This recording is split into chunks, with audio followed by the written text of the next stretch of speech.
Les souvenirs de l'enfance, si fugitifs et si précieux.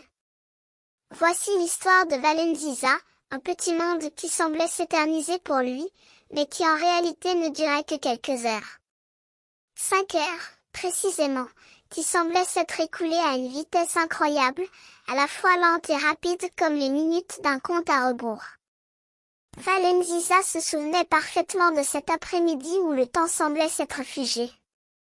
Il avait à peine 10 ans, et son esprit était encore imprégné de la magie de l'enfance. Ses parents, papa et maman, l'avaient laissé seul dans la maison, avec pour seule compagnie les bruits de la rue et les chuchotements des voisins. Il s'était installé dans son petit coin préféré, une petite zone tranquille où il aimait se réfugier pour jouer avec ses jouets. Mais ce jour-là, il était dans une humeur particulière, comme si le monde entier l'avait abandonné pour une raison ou une autre. Il avait oublié le nom de ses jouets, et même les mots pour les décrire. C'était comme si la langue lui avait été volée. Soudain, il entendit des bruits étranges provenant de l'extérieur.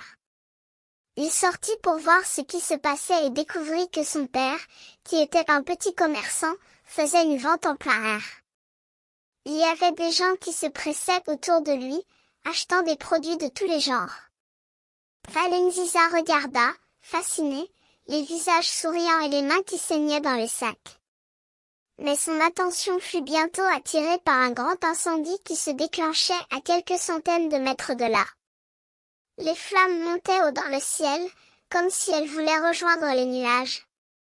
Le père de Valenziza criait quelque chose, mais il n'entendait pas. Il vit des gens qui couraient, des pompiers qui s'approchaient avec leurs camions, et il se sentit perdu. Il se rappelait les mots de son père, « Si tu as peur, couche-toi et attends que le feu passe. » Mais il était trop tard.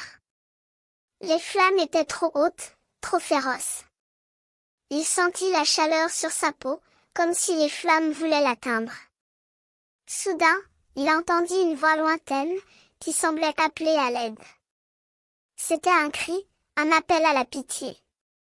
Il regarda autour de lui et vit un groupe de gens qui se précipitaient pour éteindre l'incendie. Il se joignit à eux, sans savoir vraiment ce qu'il faisait. Puis, tout à coup, l'incendie fut éteint. Les pompiers avaient réussi à contenir les flammes.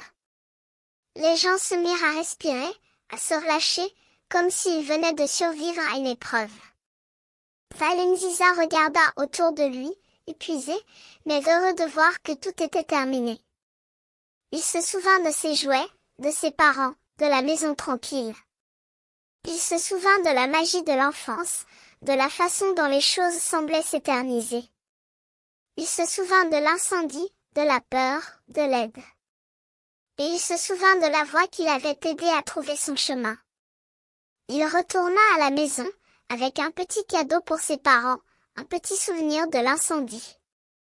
Ils le regardèrent avec des yeux pleins de gratitude, comme si Valenziza leur avait apporté un miracle.